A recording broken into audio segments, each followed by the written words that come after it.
Bienvenidos a otro episodio de Otra Perspectiva Podcast. Hoy continuamos con estos episodios que hemos denominado "Y la juventud que dice" de cara al año 2027 y 2050. Así que queremos invitarles a que nos escuchen en este cuarto episodio. Hoy tenemos a un invitado bastante especial. Recientemente tengo algún poco tiempo de conocerlo, pero en el tiempo que llevamos de conocerlo se ha caracterizado por ser una persona muy dinámica, muy activa.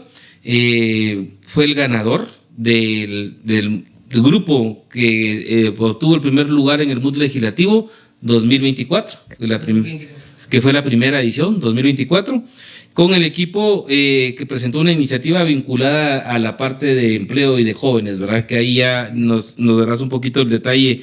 Pero particularmente el premio que se llevó Juan Pablo fue el mejor jefe de bancada, que fue un premio que se estableció a quien tuvo mejor capacidad de organizar a su equipo de trabajo y a la defensa de su propuesta dentro del hemiciclo parlamentario. Así que con nosotros se encuentra Juan Pablo Álvarez Masaya. Juan Pablo tiene 23 años, está estudiando economía. Licenciado en economía, finanzas y política, y tiene ya alrededor de 3-4 años también de tener espacio propio y colectivo en Libertópolis. Ya también ha incursionado en todo este tema también de los medios de comunicación, generando opinión y corrientes de pensamiento. Y como les decía, es parte del equipo ganador del primer lugar de la primera edición del MUT Legislativo. Así que, Juan Pablo, te agradezco por la aceptación. Bienvenido a Otra Perspectiva Podcast. ¿Cómo a ti, Julio, muchas gracias por la invitación. Pues bueno, Juan Pablo, te comentaba al inicio que pues el interés un poco de conversar con tu persona es que hemos tenido una serie de conversaciones con distintos jóvenes de distintas ópticas. Y aquí un poquito la idea, Juan Pablo, es tratar de tener alguna visión a quienes nos escuchan y nos ven en Otra Perspectiva Podcast de qué están pensando los jóvenes, particularmente hacia el año inmediato, 2027, ya estamos a menos de un año de elecciones, pero particularmente el año 2050, que es un año de repente como icónico que se ha planteado en muchos informes, porque hay muchas proyecciones de cara a que hacia el 2050, particularmente Guatemala, va a ir como enfrentando tres fenómenos que son bastante complejos y que si no hay acciones, decisiones de los grupos que están participando, de grupos de jóvenes o personas como vos, que de una u otra manera pues tienen la posibilidad de poder incursionar en un escenario político, un escenario como funcionario o como académico o como un actor clave de generación de opinión en los medios de comunicación, es que hacia el año 2050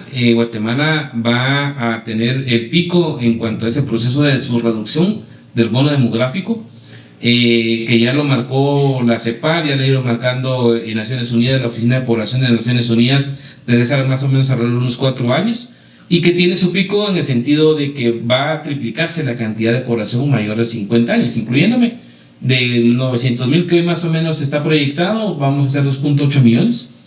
Va a haber una reducción bastante fuerte en el rango de población de 0 a 15 años, y la concentración de la población de 18 a 35 años, que es, digamos, parte de esa tu generación, es la que va a asumir la rienda del país en los próximos 10 o 15 años. ¿Cómo afecta esto en su vida diaria? Bueno, esta crisis se siente en todos los aspectos. De hecho, la situación escaló tanto que están cerrando las escuelas. Así es, las últimas estadísticas muestran que en el 2022 nacieron 249,000 bebés, un 4.4% menos que en el 2021. Y según Los Angeles Times, en las zonas rurales más afectadas por la baja población infantil, las escuelas están cerrando porque ya no tienen suficientes niños. Ahora, esto no afecta solo a corto plazo, sino que también en unos años podremos ver que en una población que envejece rápidamente hay menos trabajadores jóvenes para sostener la economía y apoyar una población anciana en crecimiento. En palabras más sencillas, en un futuro habrá muy pocos jóvenes trabajando para que los adultos puedan recibir su pensión. Ahora, esto podrá llevar a una escasez de mano de obra, una carga fiscal más pesada para las generaciones más jóvenes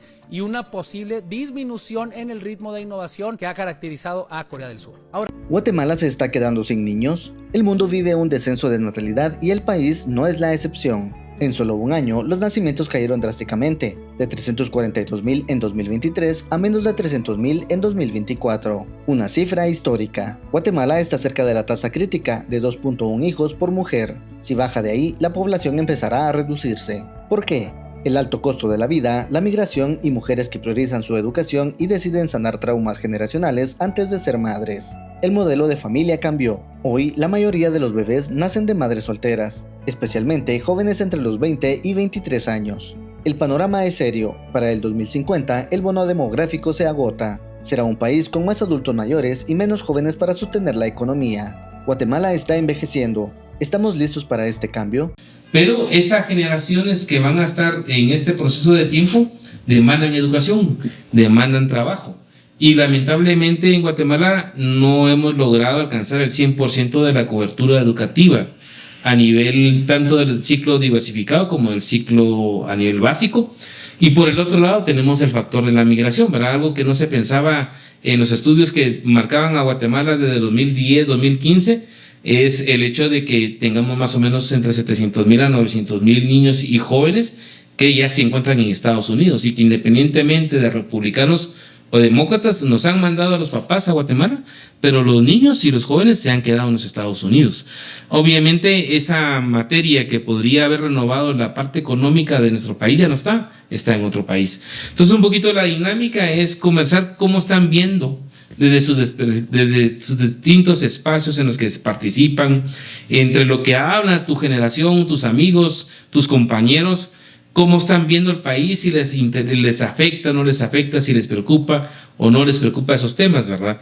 Y tal vez como la primera pregunta que me gustaría comenzar con tu persona, Juan Pablo, es un poco cómo ves la reacción o el nivel de respuesta, la capacidad de respuesta que tiene toda la institucionalidad del Estado guatemalteco. ¿Quién más puede atender o crees que atiende, responde adecuadamente a las diferentes necesidades que tienen los jóvenes o la población en general? Y viéndolo desde una lógica, ¿es el gobierno central, es el Congreso, son las municipalidades o son otros actores que no necesariamente lo público, quienes son los que sí pueden estar como teniendo una mejor capacidad de reacción y de atención a las demandas que están teniendo los jóvenes y la población guatemalteca?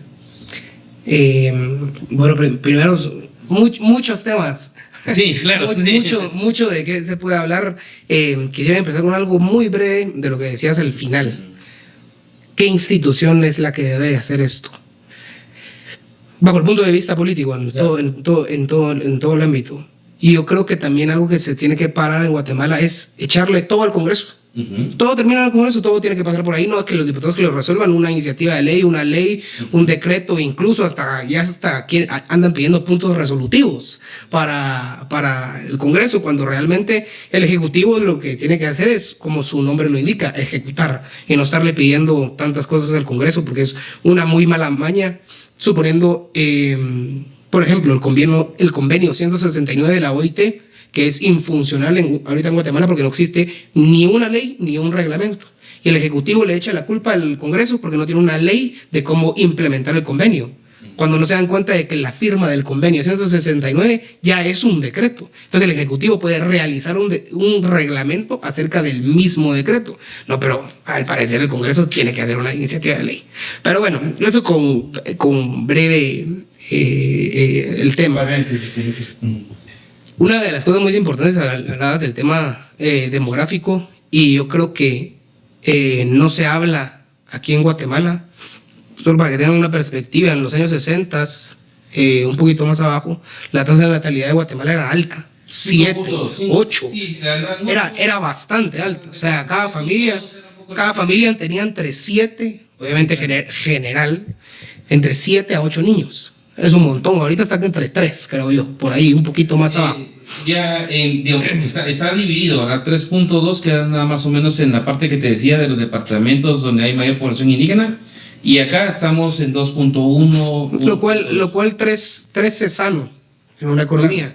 7, obviamente, complicado en el sentido de tener 7 hijos, pero mantenerles la boca y educación también, ¿verdad? Pero bueno, el problema ahora, y lo sano, lo estable más bien, que debe de hacer un país, es mantener su tasa de natalidad en 2. Así es correcto. O sea, ¿por qué? Porque si se tienen 2 hijos cada persona, es como que si la tasa de población se mantuviera flat, digamos. Es una tasa. ¿Por qué? Perdón. Porque se necesitan a 2 personas para hacer un hijo. Entonces, Claro. para sustituir a esas 2 personas, se tienen que tener por lo menos a 2 personas. Claro. Y lo que decías, Julio, es muy interesante porque no solo está cambiando esa distribución demográfica, que la distribución demográfica en la economía siempre se enseña que es como una pirámide. Hay más gente hasta abajo en el sentido de edad y menos gente hasta arriba en el sentido de edad, que te digo yo, 60, 100, Así es por correcto. ahí.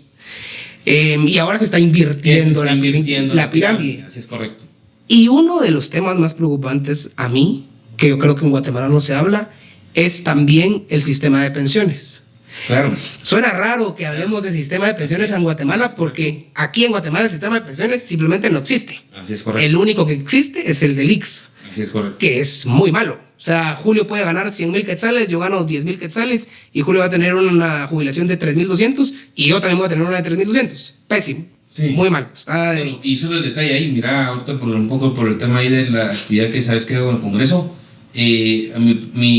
ahorita el dato real es que hay más o menos 176,000 beneficiarios del IX que reciben pensiones menores al salario mínimo y el grueso está entre 500 a 1,800 quetzales. Así es.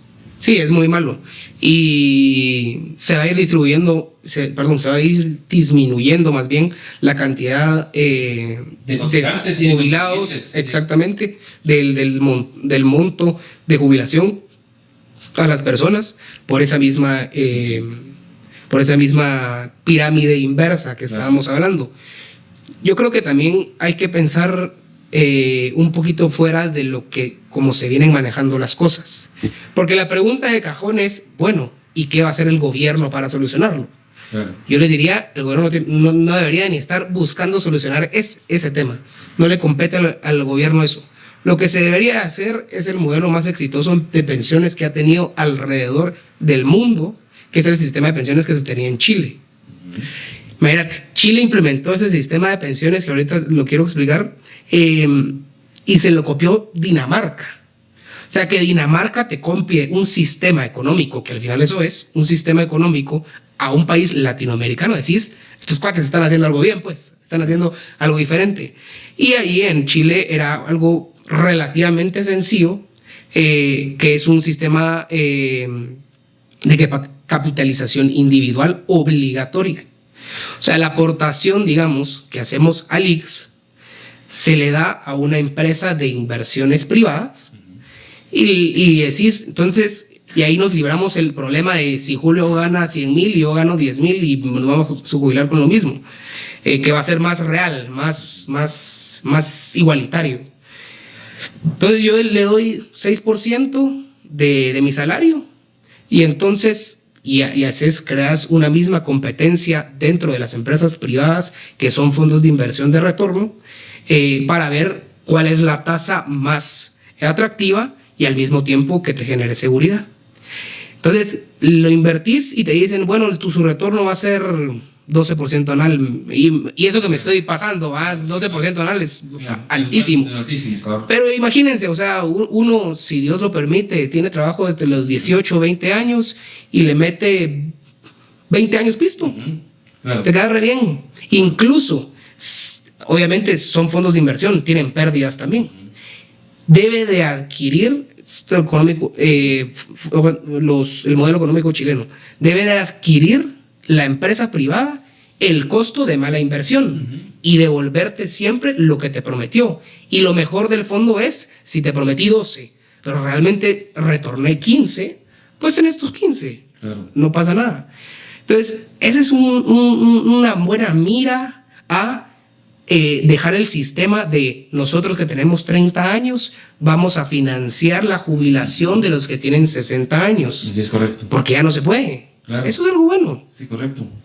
Bueno, y ahí no solo tenés ese elemento, porque al final de cuentas tenés que estar pensando en el tema de las pensiones como referente, en el tema de la salud, porque al igual también te cambia, todo el sistema epidemiológico te va a cambiar y tenemos un sistema de salud en donde todavía estamos con la pelea de la tara que yo he dicho del siglo XIX con la desnutrición, pero tenés que hacer una transición todavía entre el combatir la desnutrición y pasar ya a un sistema de salud que también te tenga que atender, por ejemplo, enfermedades ya de las personas mayores. Entonces, tenés toda una serie de complicaciones, pero ese objeto, ese elemento, esa óptica que estás marcando, creo que es un punto inicial hacia lo que habría que perfilarse de aquí hacia el 2050. Pero en ese proceso también, Juan Pablo, has marcado actores, ¿verdad? El planteamiento a veces de la demanda es el gobierno o es el Congreso. Yo tenía un poco más entre los actores que de una u otra manera conviven formalmente en una sociedad democrática. Actores políticos, los empresarios, la academia, las ONGs. En esa dinámica, ¿cómo los ves hoy en la actualidad? Y si yo te diría calificarlos de 1 a 10, ¿qué ponderación le darías a cada uno de estos actores que de una u otra manera también son los que van determinando o mal que bien o el avance o el retroceso del país? A los actores políticos. A los actores políticos o empresariales, la academia, pues, ¿qué incidencia tienen? ¿Y qué calificación le darías? ¿Qué ponderación le darías de 1 a 10 en cuanto a la labor que están desempeñando actualmente en la sociedad guatemalteca? Pues depende de cuál sea el tema y depende de lo que esas personas quieran alcanzar. Porque a veces nosotros cuando hablamos del Estado es que cuando se habla del Estado se cree que el Estado es un semidios con una esfera divina que va a velar por nosotros y todos los guatemaltecos, por ejemplo. Y no es así. Son personas de carne y hueso, igual que nosotros, y están buscando sus propios intereses igual que uno, maximizando su utilidad.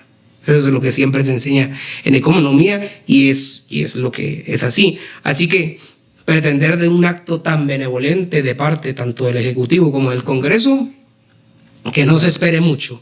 No. Y así que en temas de ejecución para el Ejecutivo, pensemos en cómo le está beneficiando ahorita a este gobierno no hacer carreteras, por ejemplo. Tal vez le está beneficiando a aquellas personas las cuales se le está pagando la deuda. Pero ¿por qué no ejecuta? Alguien se está viendo beneficiado y no lo dicen. Claro. De parte del legislativo, yo creo que también el legislativo es excelente cuando ve por ellos mismos una emergencia. O incluso una emergencia del oficialismo. Como es un presupuesto, como es un estado de calamidad. Ahorita ya no es así, pero en la legislatura pasada sí. Pero siempre hay que verlo, estas actuaciones políticas, como a quién le estará beneficiando esto. ¿Realmente le está beneficiando a la nación? Porque cabal, incluso en Jefes de Bloque de la semana pasada, un diputado decía, mire, pero aquí me están hablando de una reforma de UCI, que esa no existe, esto no está en papel. Y así como ese diputado estaba mal pensando sobre otros diputados, nosotros deberíamos de estar haciendo lo mismo. Si me están hablando de una iniciativa de ley de reforma del UCI, que es excelente y buena y que no sé qué, pues veamos nosotros y cuestionémonos tanto lo que se está presentando en iniciativa. No solo que a los políticos hay que creerles la mitad o menos. Yo hablaba con un amigo de diversos temas hoy en la mañana y me decía, pero ¿cuáles crees que son los actores políticos principales? Porque a veces, como bien decías, no solo es el ejecutivo ni el legislativo, claro, sino que son varios. Yo diría que son 4. Uno es incluso 5. Uno es el que fue electo popularmente, que yo pienso que es el que tiene la tarea más difícil, porque tiene que cumplir con sus electores, se tiene que dar cuenta a sus electores que está cumpliendo, tiene que hacer un buen trabajo y luego tiene que ver cómo sale reelecto. Claro. Hablando de diputados. Luego, el que quiere ser electo, el que está cambiando su discurso, está saliendo mejor en redes sociales, más bonito, más afín a un partido, ese es otro actor.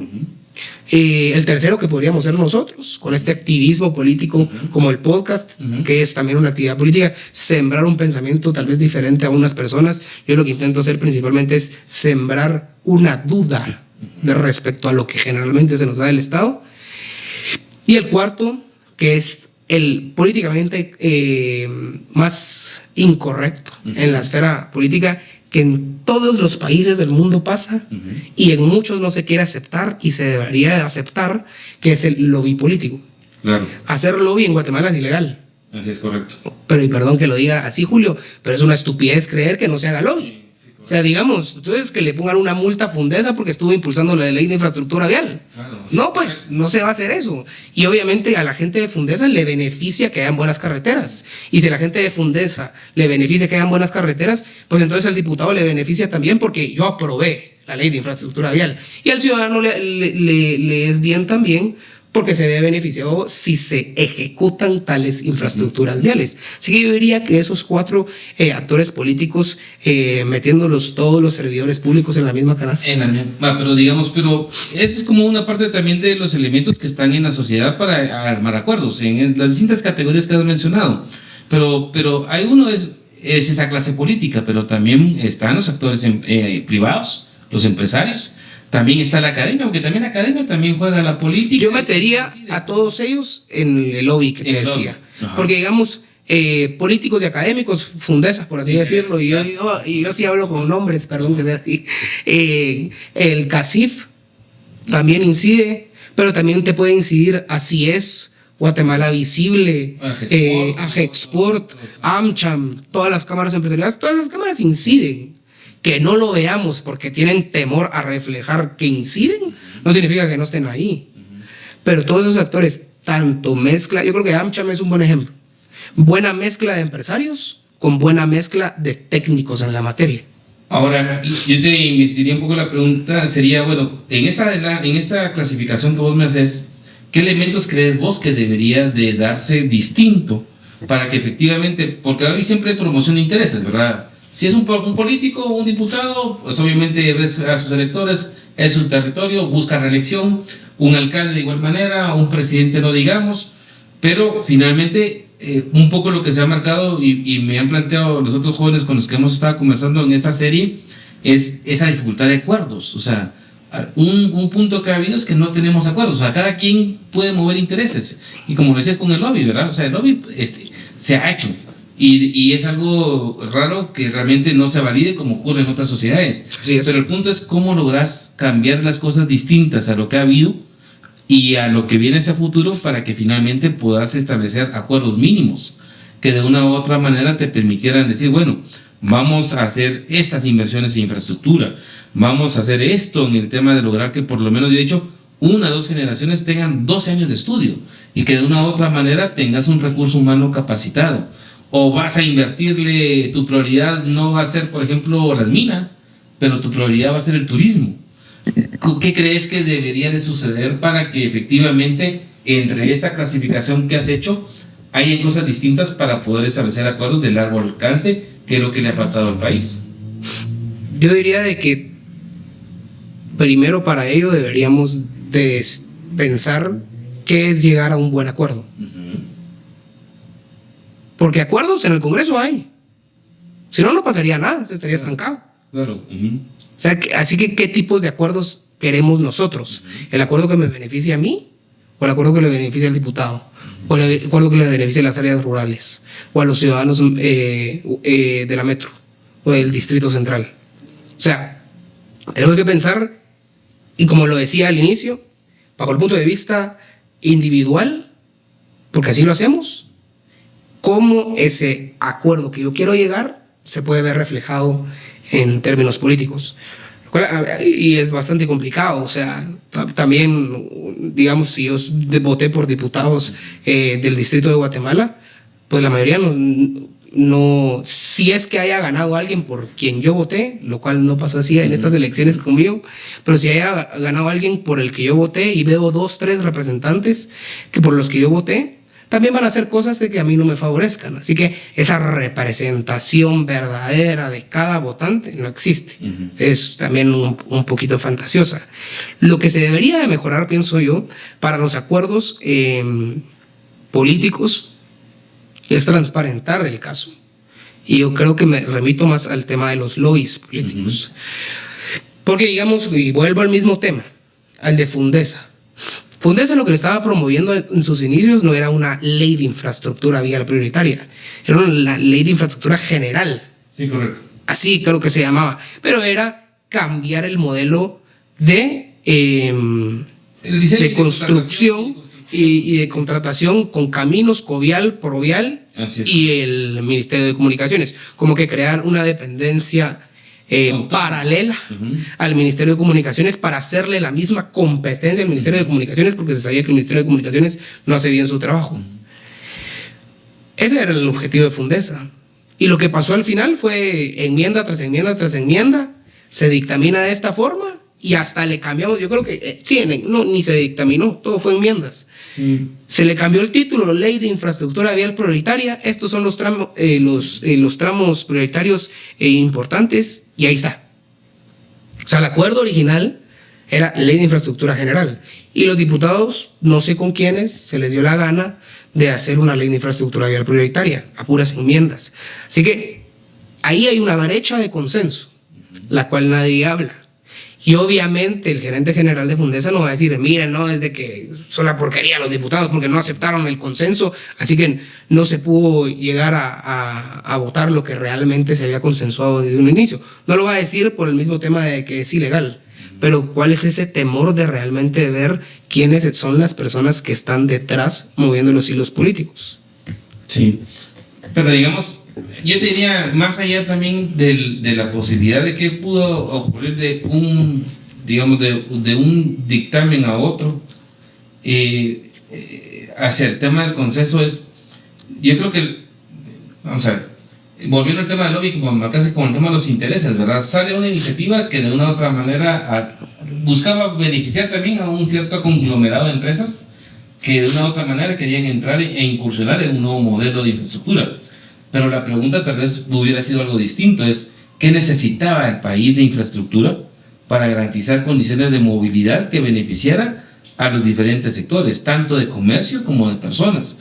Y hoy resulta ser que no tenemos un sistema que te determine, por ejemplo, sistemas amplios de movilidad, en el caso urbano, y pasamos 2, 3, 4 horas, por ejemplo, yo que estoy en el sur para la ciudad en 17 kilómetros, hacer 2 horas y media de tráfico es algo ridículo y tonto en la mañana y en la tarde, pero no sé si me explico, o sea, más que el diseño, es decir, necesitamos carreteras estratégicas que te muevan de puerto a puerto, necesitas carreteras que te muevan a ciertos puntos de destino turístico, si el turismo es la corriente económica a la que le querés apostar, y en el ínterin de la parte urbana tenés que necesitar sistemas de movilidad rápido, ya sea un sistema extendido como Metroriel, o un sistema de Transmetro u otro tipo de cosas más, o un metro subterráneo.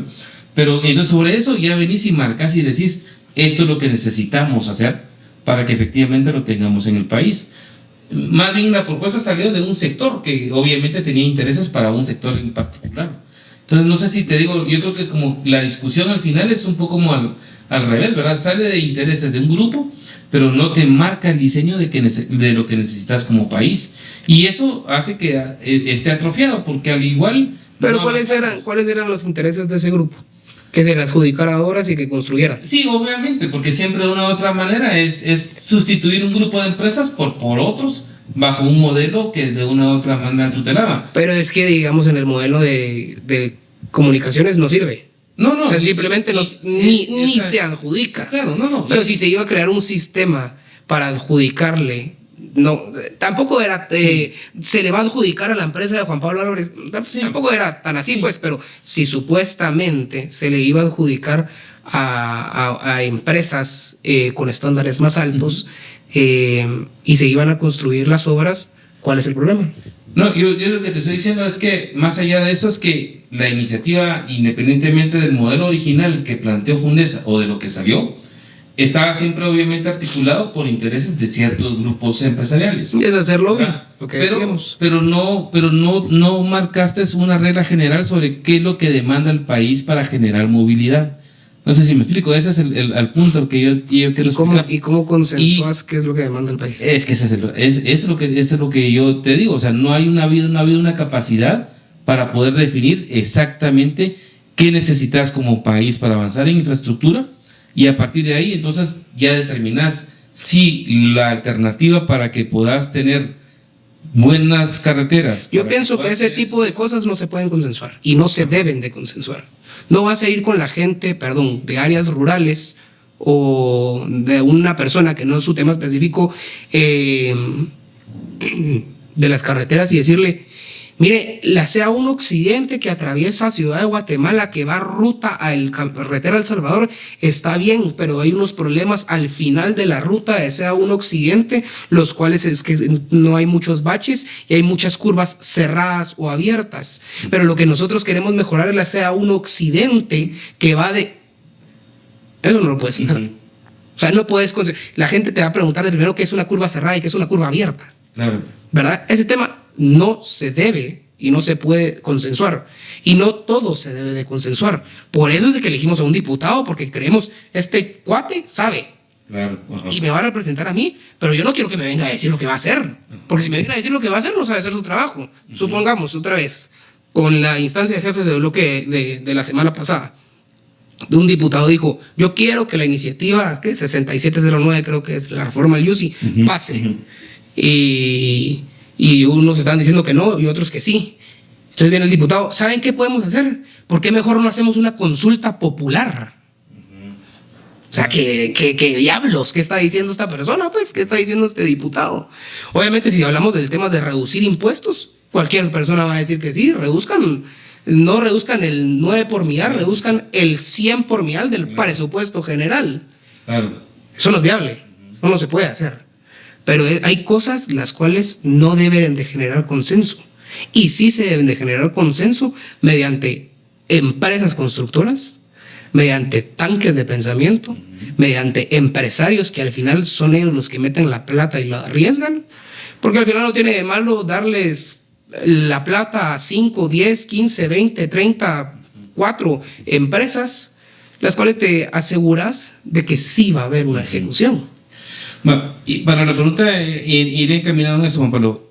En esa parte del escenario lo que tienes hoy, ¿qué diferente o qué es en lo que tendría que evolucionar la incursión de nuevos actores, por ejemplo, jóvenes, en esta dinámica? ¿Qué es lo que debería ser distinto o diferente para que realmente funcionen las cosas? Perdón.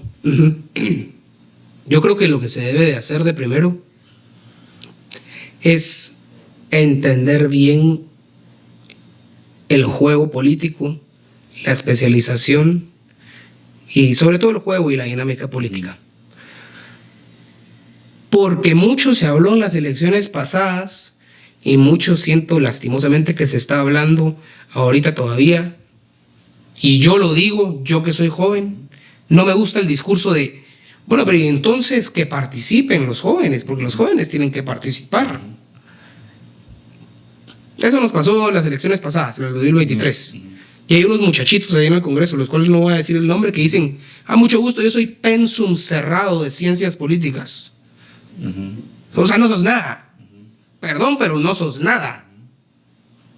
Y que como era joven y ponía unos tweets en redes sociales y antes de ser diputado era un call centero. No estoy desmeritando a una persona que estudió en call center. Yo trabajé en call center. Pero la talla de un cargo como diputado, que incluso la misma Constitución dice por su alta investidura, llega un muchachito de call center al Congreso, eso no se vale. Así que ese discurso de es que los jóvenes tienen que participar y que se metan, momento. Si sos joven, te graduaste de una carrera, graduarte, no cerrar pensum, graduarte de una carrera de ciencias sociales, has participado en política en el área privada, con un think tank, con un tanque de pensamiento, con un sector empresarial, o has hecho actividades públicas como las ha hecho el Congreso de la República, que ha hecho el Tribunal Supremo Electoral, y puedes sacar tu currículum y decir, este es mi currículum, y tengo apenas 28 años. Decís, esta cuate todavía es chispudo, como diríamos, tiene las energías y tiene su título universitario, dele en la primera casilla.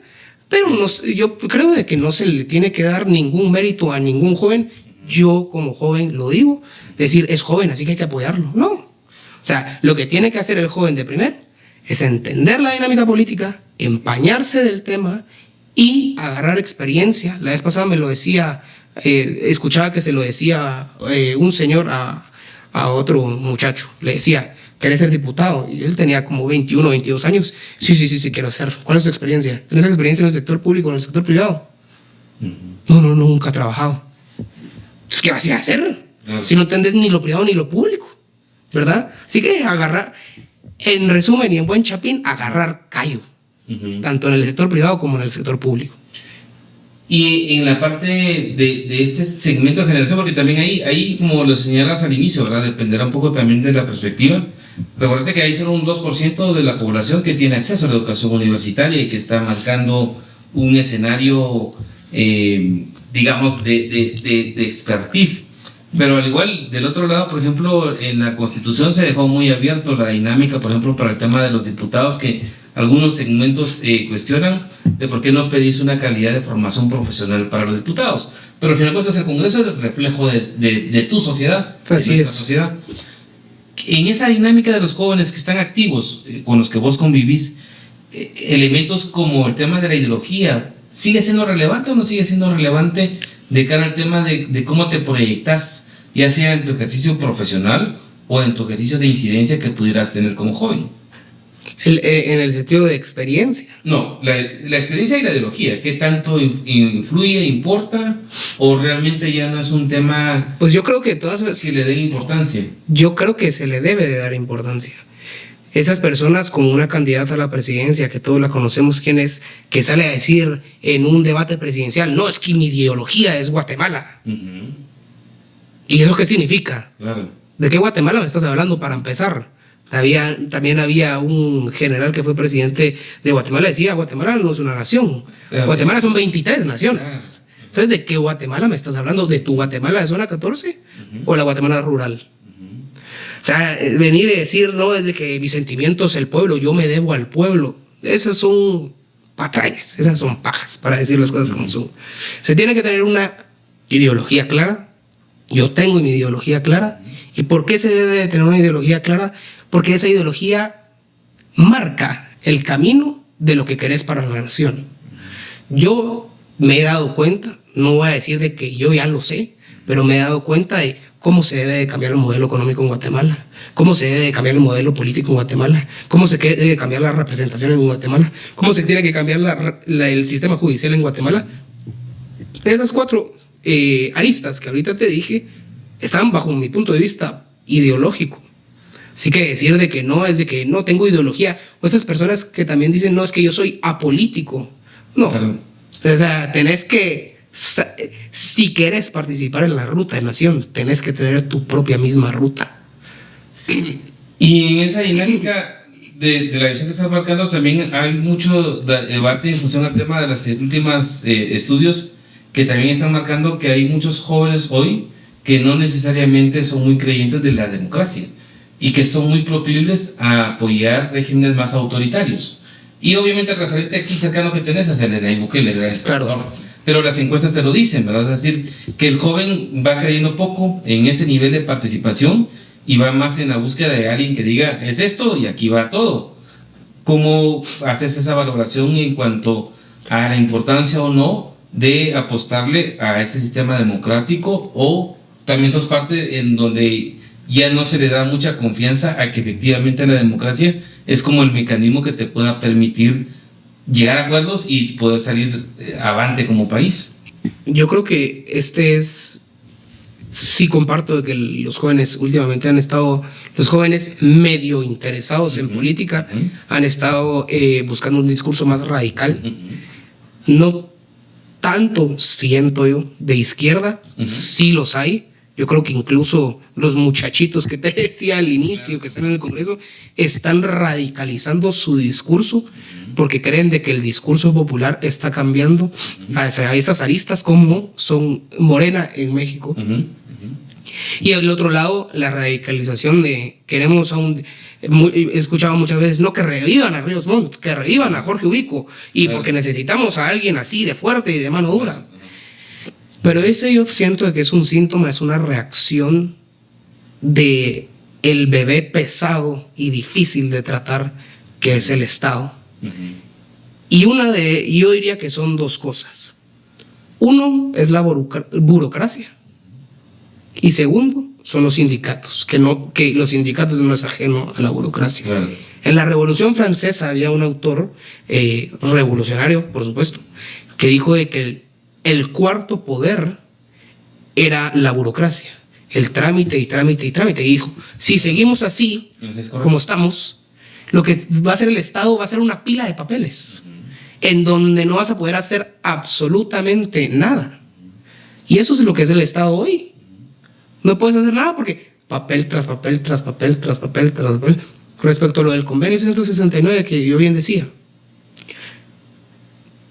minas quieren venir a Guatemala, ya tenemos todo, ya se hizo todo y que no sé qué. No mucha, pero está el convenio 169 que dice esto y que no sé qué, pero no hay nada escrito. El positivismo jurídico, que es otro tema peligrosísimo, no hay nada escrito. Bueno, entonces que salga la CCA a decir qué vamos a hacer. Claro. Peligrosísimo, de las cosas más terribles que le ha pasado a Guatemala.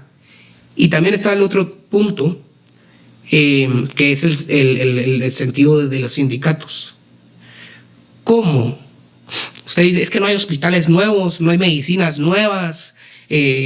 ¿Cómo es posible que pase eso? Yo creo que se debería de remitir al problema inicial.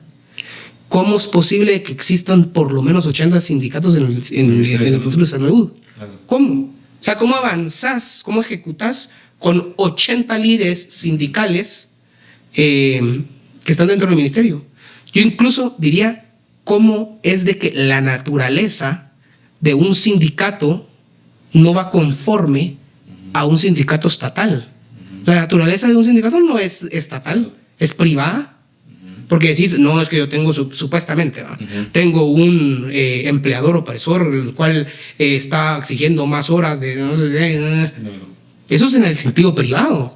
En el sentido público, no. Yo diría que se quiten todos los sindicatos que existen en el Estado. Y ese es uno de los principales problemas que nadie se atreve a decir. ¿Por qué? Porque luego te extorsiona el joder Acevedo, por ejemplo, por poner un ejemplo. Pero en el Ministerio de Salud 80, en el Ministerio de Educación 70, y así nos podemos ir. Ahí no hay ejecutabilidad. Sí, claro. Papel y sindicatos. Sí.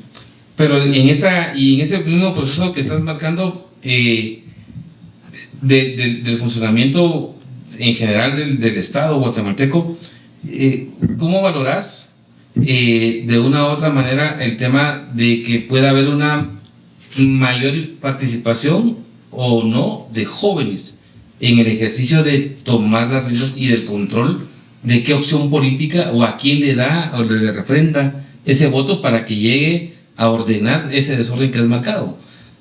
¿Crees que hay algún nivel de mayor interés de participación o se mantiene muy apático? Porque ya lo mencionaba, ¿verdad? Algunos de los jóvenes, pero no todos. ¿Crees que hay un nivel de participación o está muy fuerte el hecho de que, bueno, así ha funcionado Guatemala y me importa, mientras yo tenga que hacer y que comer, pues igualmente me vale lo que pase en el país? ¿Crees que sí hay un poquito más de compromiso de parte, digamos, de la juventud guatemalteca para poder ir avanzando en esto? Yo creo que sí se ha formado últimamente más movimientos juveniles para la participación política, pero me vuelvo a remitir lo mismo. No significa de que tengan que participar de un solo. Primero, si te dan un espacio o te dicen a ti que te van a dar un espacio bueno, primera casilla de la UNE en el listado nacional, a la gran, me lo dieron a mí, que tengo 23 años, Juan Pablo Álvarez. Mano, esas son pajas. No, claro. Primero, no te lo van a dar. Segundo, te están usando. ¿A qué partido no le es bueno un tonto útil? Y perdón, pero los jóvenes que se están emocionando con la participación política son tontos útiles. Aquí siempre es, yo conozco a tal, y así es en cualquier parte del mundo. Yo conozco a tal, yo conozco a este.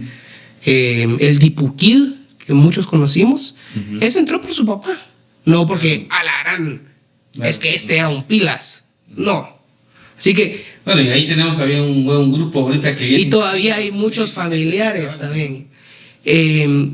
Pero ese es el punto, no emocionarse tan fácil. Y solo quería decir algo breve. El dotarse de conocimiento, el entender las cosas. Yo lo que les diría, para poner una mejor propuesta, para hacer una mejor participación, no es tirarse al agua, es cuestionar lo que tenemos dado. Y perdón que me extienda en esto, pero digamos, ponerse a pensar por qué en Guatemala existen elecciones generales, por ejemplo.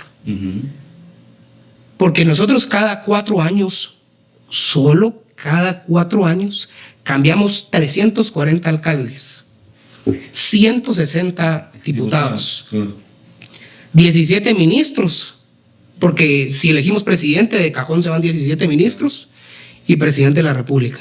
O sea, cambiamos todo el sistema cada 4 años.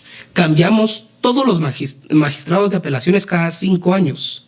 CC cada 5 años. TCE 6 años. O sea, remodelamos el Estado con un promedio de 5 años. Toda la estructura estatal. Eso no es sano para el sistema guatemalteco.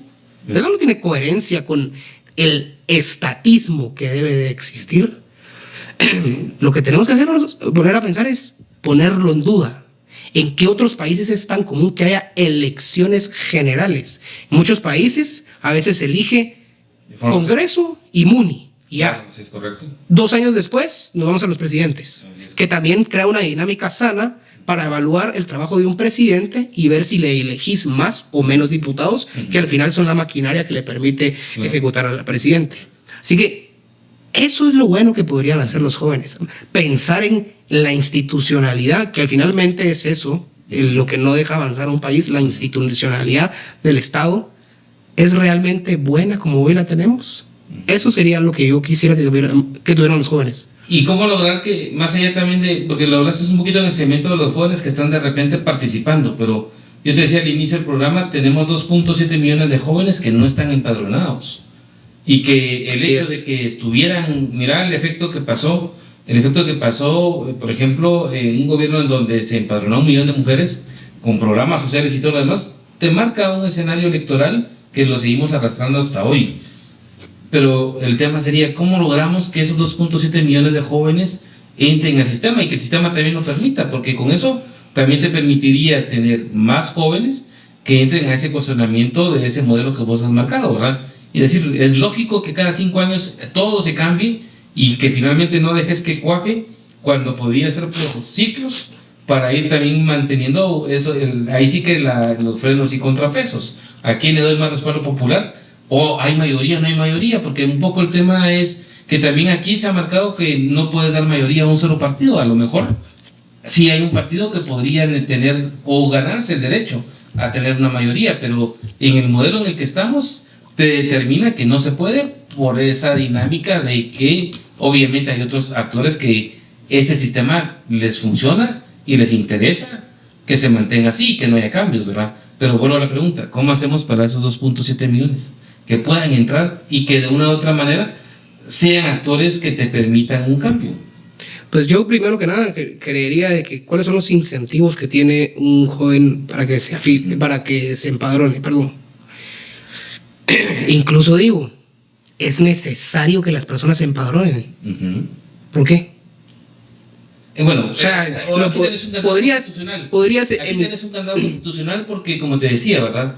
El candado constitucional dice que el 134, 135 más o menos, marca que, digamos, puedes ser mayor de edad y tener derechos, pero la calidad de ciudadano es el que vos estés empadronado y está garantizado constitucionalmente. Entonces, pero cuando saques tu DPI, que eso sí, la mayoría, bueno, ni la mayoría, gran parte de la población tiene DPI, puedes ir y te dice, se quiere empadronar el RENAP.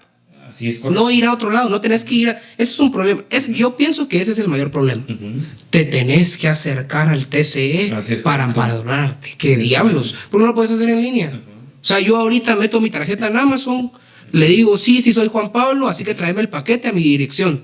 Ah, va, perfecto. Sí, y Amazon te dice, sí es Juan Pablo, muchacho. Entonces, ¿por qué el TCE no lo puede hacer? Claro. Si incluso están en mi propio país. Claro.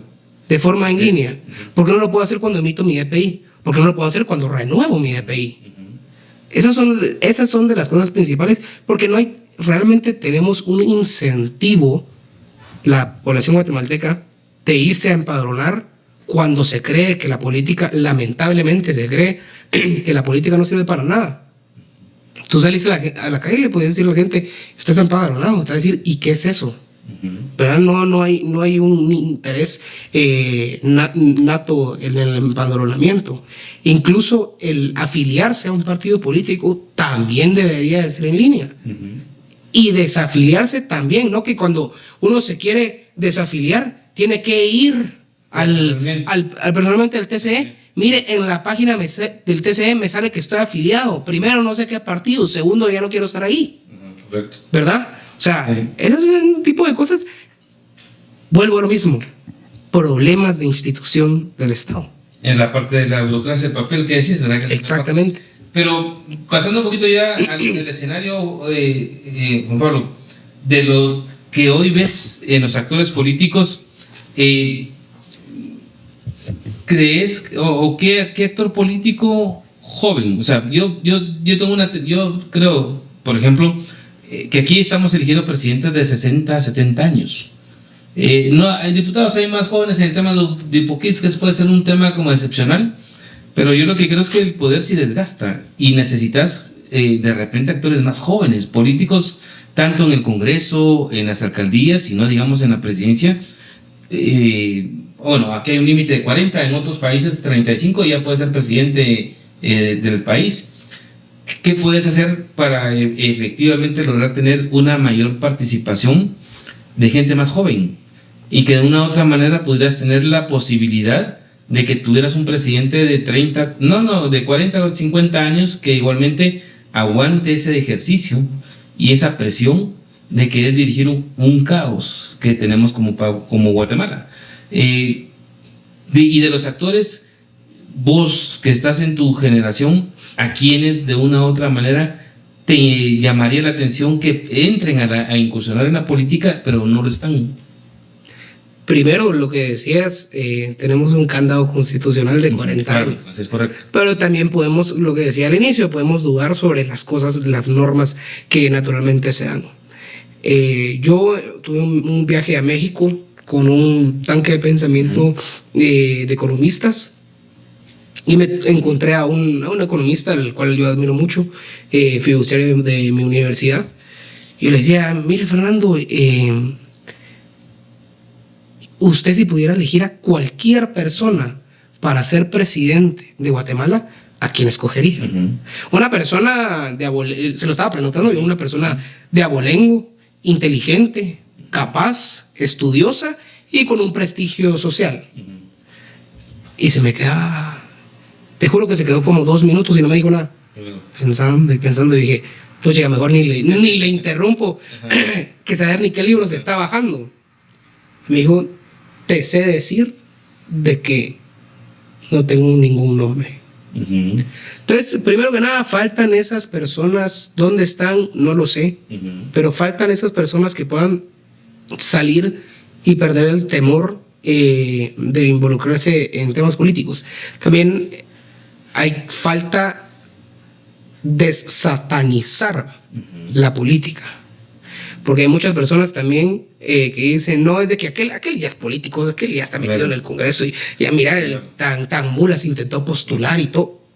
O sea, ¿por qué? Pues, ¿cuál es el problema acerca de ello?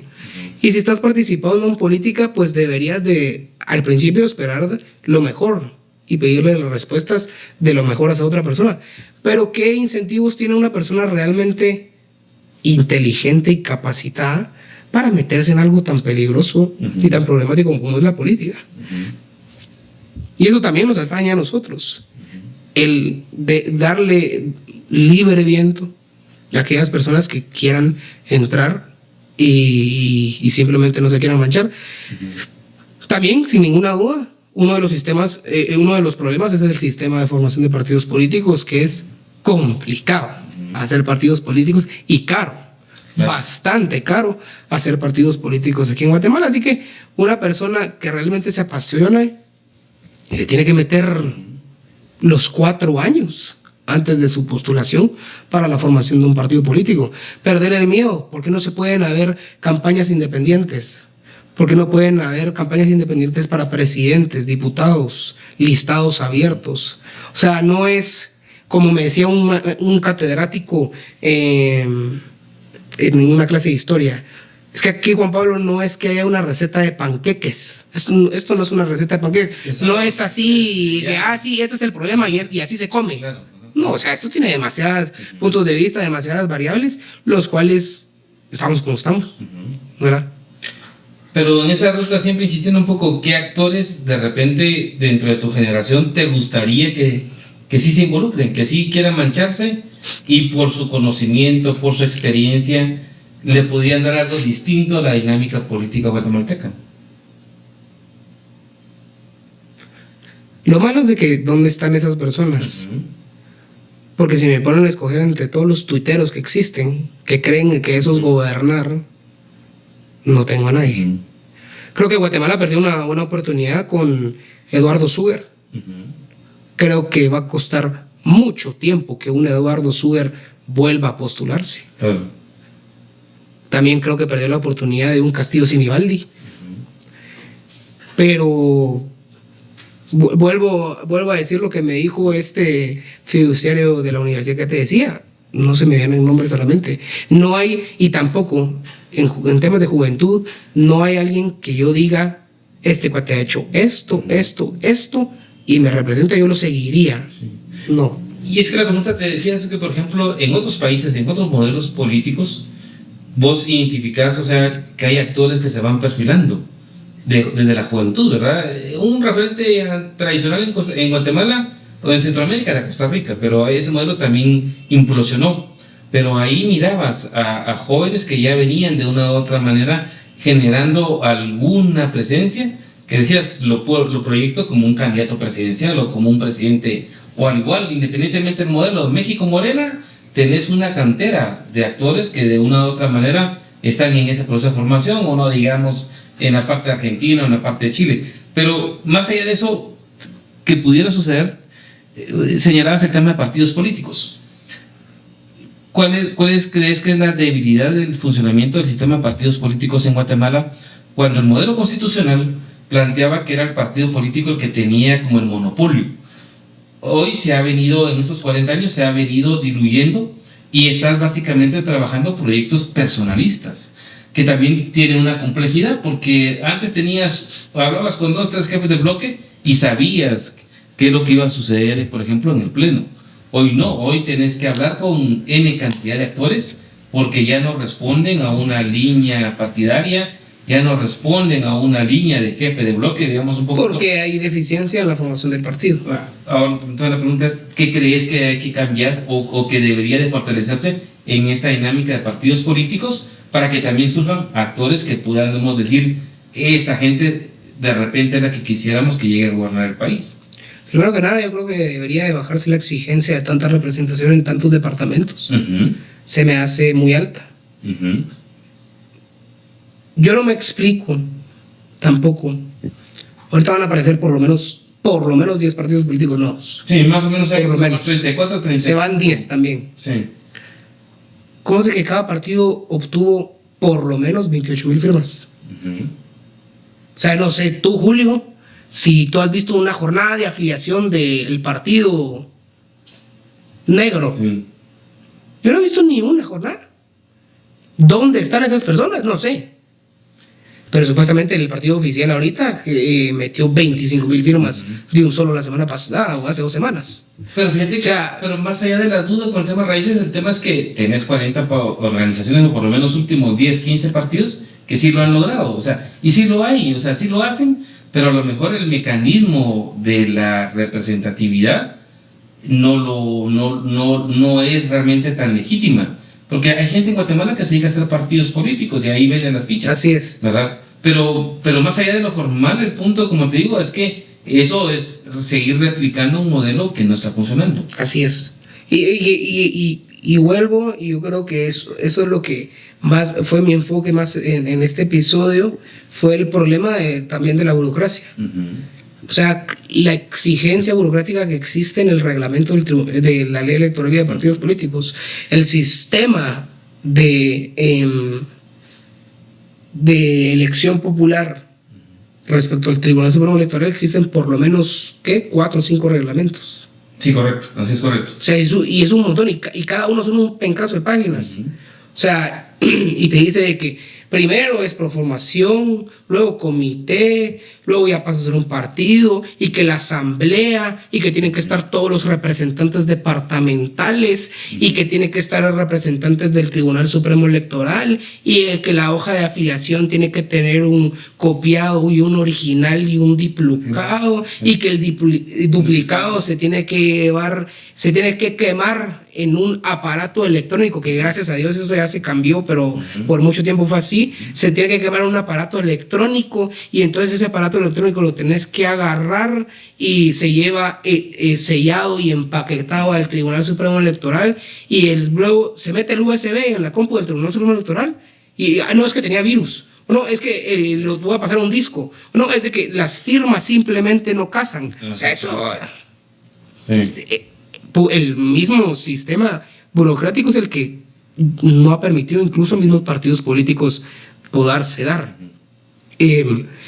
Con el tema de afiliaciones, con las hojas de afiliación, ¿por qué cuando uno firma Juan Pablo Álvarez, Partido Negro, que se envía al Tribunal Supremo Electoral, por qué eso no lo recibe y califica una inteligencia artificial? Claro. ¿Por qué lo tiene que ser una persona?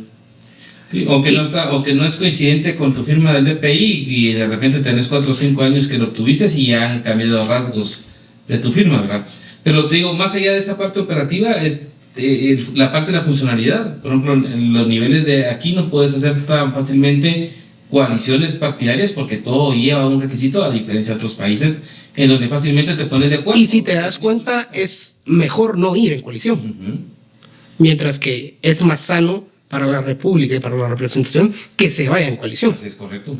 Pero según el tiempo de medios, el financiamiento, la presencia partidaria en municipios y departamentos, es peor que te vayas en coalición. Y para finalizar, Juan Pablo, de cara a lo que volvamos al inicio del programa y te decía el contexto, la juventud, tu generación, ¿crees que sí le preocupa el que sigamos en un país donde no resolvemos el tema de la pobreza? En donde tenemos más del 60% de la población que vive en pobreza, que está sobreviviendo, donde tenemos el 47% de niños de 0 a 5 años que están con desnutrición, que tenemos problemas de que alrededor de más o menos de casi los 2 millones de niños que se han mantenido en tema primaria, apenas alrededor de 300,000 llegan a tener una oportunidad en la educación básica o diversificada. Cambiar esos indicadores sociales son importantes o no en función al tema de la misma posibilidad de que el país avance y subsista a los próximos 25 o 50 años. Y tomar la decisión en alguna medida de poder impulsar acciones estratégicas para aprovechar esta ventana de oportunidad. Entonces, en primer término, obviamente es importante priorizar la inversión en capital humano. Estamos hablando de que en el tema educativo es importante, obviamente, aumentar el acceso y la calidad de la educación, especialmente en aquellos sectores en donde hay todavía más brechas, que es el sector secundario diversificado, ¿verdad? Y enfocado principalmente en áreas rurales e indígenas. Está también el tema de trabajar en ámbitos de salud, particularmente enfocándose en el tema de salud materno-infantil y salud sexual y reproductiva. Obviamente esto implica, cuando hablamos de salud integral, también el tema de la nutrición, ¿verdad? Entonces, este es como el primer pilar que obviamente hay que abordar, el tema de capital humano y su impacto que pueda llegar a tener en el tema de productividad. Por otro lado, también está el tema de empleo, ¿verdad? Generar empleo decente, la inclusión laboral y la competitividad en el país. Aquí esto pasa por la creación de empleos de calidad, promover más el empleo formal, buscar esquemas de cómo la protección social tiene algún acercamiento, digamos, a ese sector informal de la población, que todavía hay una serie de retos, pero que eventualmente se podrían establecer algunas líneas de acción. Está el tema de trabajar en mejores salarios justos, y el tema de la protección social en general, tanto contributiva como no contributiva. Está el otro gran tema de la economía de cuidado, ¿verdad? Principalmente cuando hablamos del aprovechamiento del bono de género, trabajar en el tema de las corresponsabilidades de las tareas del hogar, ¿verdad? Como un mecanismo para incentivar de alguna manera también la incorporación de las mujeres al mercado laboral. Existe una política urbana y una ley de urbanización, ¿verdad?, que promueva la seguridad, la resiliencia y la sostenibilidad de las ciudades, ¿verdad?, y los asentamientos urbanos. Es importante en el tema también de planificación y gestión territorial integrar estas dinámicas demográficas, como el proceso de transición demográfica y cómo la población se distribuye y va a ir creciendo, digamos, en el territorio al momento de poder hacer este tipo de planificación y gestión territorial. Y por otro lado, un aspecto importante, que estos procesos tienen que ser participativos, ¿verdad? Principalmente en todos los procesos de consulta y toma de decisiones y en general en la gobernanza territorial. Finalmente, tenemos también el tema de una gestión migratoria integral. 300, 800, 1.000 millones a educación. ¿Y qué? ¿Qué te dice eso? Eso no te dice nada. Solo te está diciendo que estás gastando más plata y ya. O sea, lo que está mal ahorita para cambiar el rumbo de nación en el sentido de pobreza, educación, trabajo, es el sistema. Y tenemos que dudar del sistema. No pensar es de que yo si llego voy a meterle más dinero aquí y voy a meter a mis amigos aquí. Tal vez funciona 1 o 2 años porque tú sos una persona más loable, pero después te van a despedir o ya no vas a estar ahí. O sea, lo que actualmente está mal en Guatemala es el sistema de cómo conseguimos la educación, que yo diría un sistema de vouchers, por ejemplo, en educación sería una cosa mucho más competitiva, seria y que se esté dando bajo una demanda del consumidor y no una de oferta como la que actualmente se hace. Correcto. Bueno, Juan Pablo, ¿algún mensaje final de cierre? No, pues Julio, te agradezco mucho por la gran invitación que me haces aquí. Aprecio mucho la invitación y a todas las personas que nos escuchan, pues más claro no lo puedo decir, duden, cuestionen, lean, no se queden con la duda, húyanle a todas esas personas que le dicen, no, es que yo soy apolítico. Una persona cuando dice que es apolítico parece que es asocial o antisocial, como que si no fuera parte de la sociedad. La política es netamente, etimológicamente más bien, es polis. Y todos somos polis, así que todo lo que hacemos, ir a tomarse un traguito con alguien, ir al cine, es política. Claro. Así que no somos ajenos a ello y convivamos. Yo me quedo con la frase que dice que la política es la acción de transformar el mundo. Y esa es la dinámica que hacemos constantemente en todos los niveles. Pues a todos los que nos escuchan y nos ven en Otra Perspectiva Podcast, les agradecemos por su atención en este episodio y les indicamos a que nos sigan escuchando en el último episodio de esta serie y la juventud que dice hacia el 2027 y 2050. Muchas gracias.